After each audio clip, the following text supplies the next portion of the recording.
Right, so hello, this is a bit of a screencast which I've been trying to get together for a few days, but I've been having real problems with using screener.com. So I am trying out a new bit of kit called Voco Screen, which is this little fella here.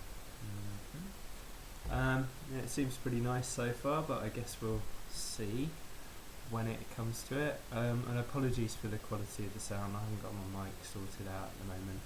Anyhow, let's send this away and talk a little bit about Morse code. So the project that I've been working on came out of me and Nor visiting Bletchley Park, and her gran telling us about when she used to be a radio telegraph operator during the war and do lots of Morse code stuff.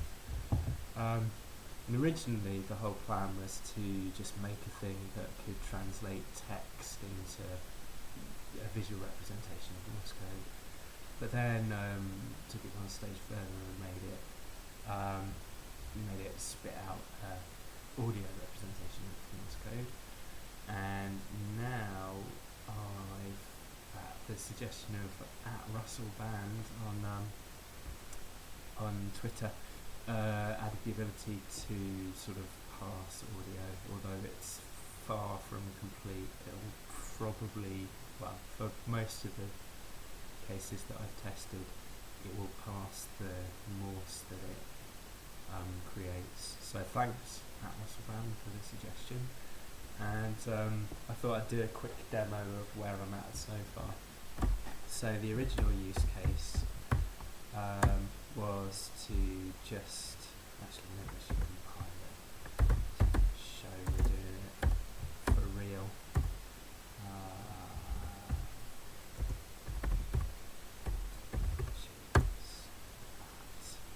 Okay, so that's made an executable called Morse, and actually I'll just give it one option that it doesn't recognise.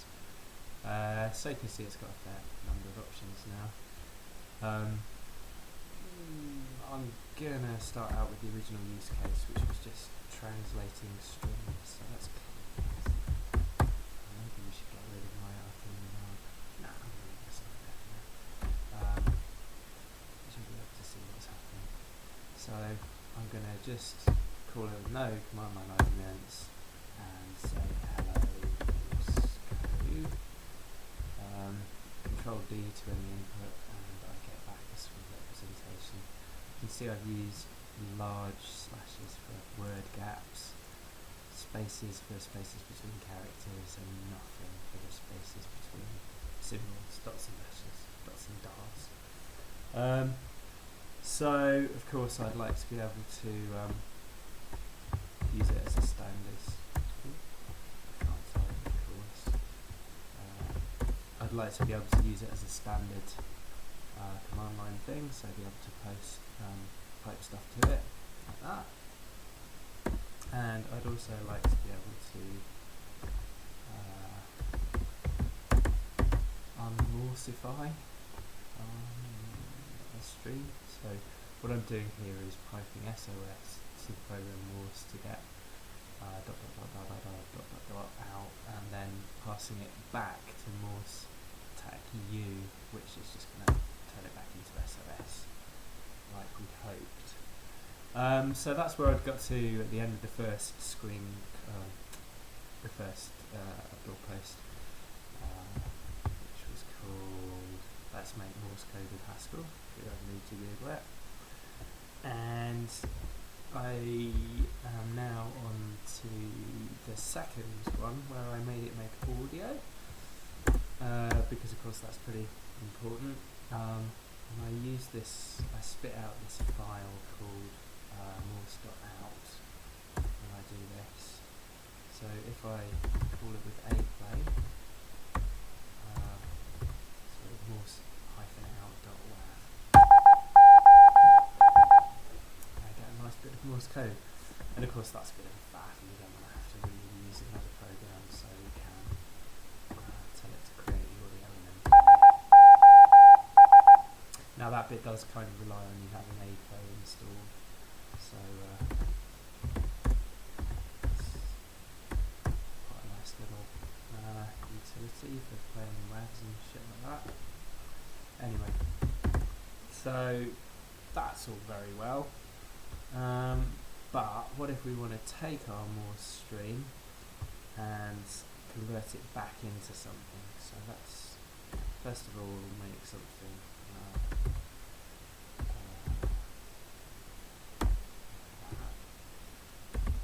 hello Morse code, this is a test.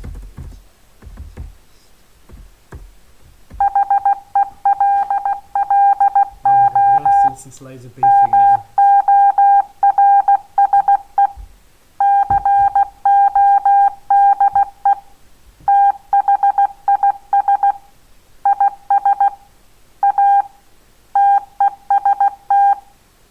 Yeah, I probably should have put out a smaller message there. Anyhow, what I'm now going to do is copy the audio output from there, so morse out.wav to morse in.wav, and then I can just call morse.r. If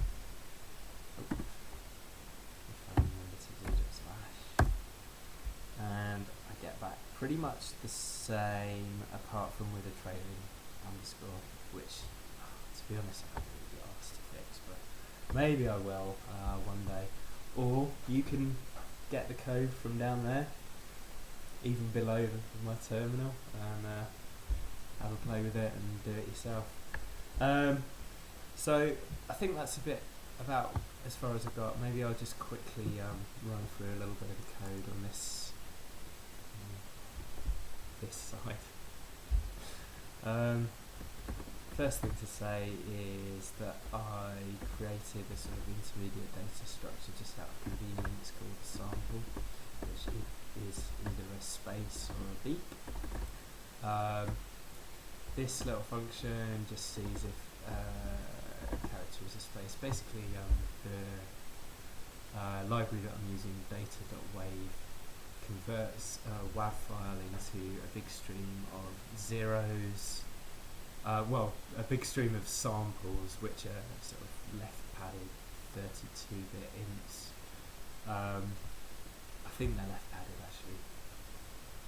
Don't quote me on that. Maybe read the documentation before you try and assume that whatever I'm saying is right, because I'm just some user on the internet and I'm like talking shit. Anyway,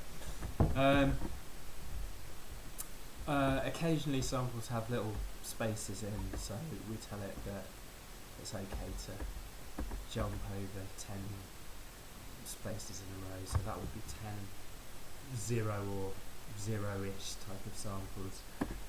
We define 0-ish as anything that's an integer below 2, because the stream that I'm outputting spits out sort of zeros, actual zeros, 0 volume, 0 frequency.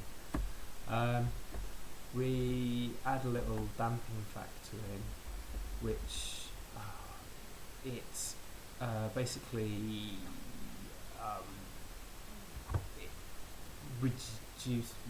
just divides any sort of durations by, well, in this case 100, and then that just means that anything between, say, 1600 and 1699 gets treated as the same. So the maths behind it I'll demonstrate in my terminal here. I'm basically doing divided by 100, but well, not very impressive, but if that was 1699 that would also come out to 1600. So that's important because I rely on being able to find the most frequently occurring spaces, and then I assume that the most frequently occurring space is the length of a dit, and you can infer the lengths of the other characters from there. Anyhow, group Z translates everything into a series of these samples that we were looking at earlier. Yeah, hopefully it's relatively straightforward. It's just sort of going through the samples, trying to aggregate them into a big, long load of spaces or beeps. Yeah, making those structures.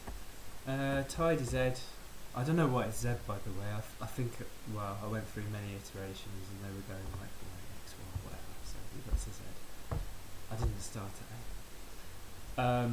Tide is Z just squishes together beeps. I was finding that sometimes beeps were getting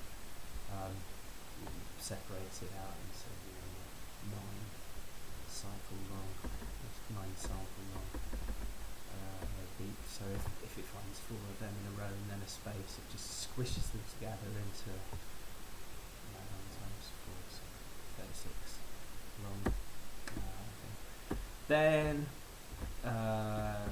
this function gets space lengths. Well, kind of does what it says in the tin. Returns a list of all the different space durations. Then we find the most frequent of them, and yeah, it's done. Audio to samples just is basically calling that group Z and tidy Z function on the concat of a series of wave samples. Audio to morse is where we tie everything together, turn audio to samples, have a duration of a dip, have a duration of a space, which I was fiddling with, so this might not work until I change that. I think 3 is right there. Then calls sample to morse, which is defined just here, which does all sorts of basically converting. Yeah, we're basically doing the work of converting stuff into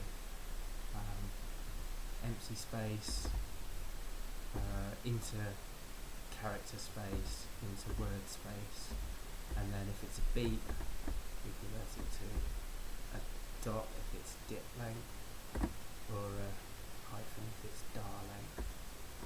And then I've just got a couple of little functions. Put audio to morse, which calls audio to morse and puts the morse out, and put audio to string, which does the same thing but does the inline translation from this code into a string. So that's the only thing that I haven't demonstrated yet, so let's demonstrate that. Has the exciting string audio option to call, and it says hello Morse code, this is a test. Of course, I realised after I'd added that option that you might as well just do Morse artic, Morse U, and you'd get the same thing. But it was a really fun little project to work on. Took a few hours, but it was really good. Thanks to Russell Band for suggesting it. If you want to do anything exciting with the code, then grab it from down below the terminal. And thanks for watching.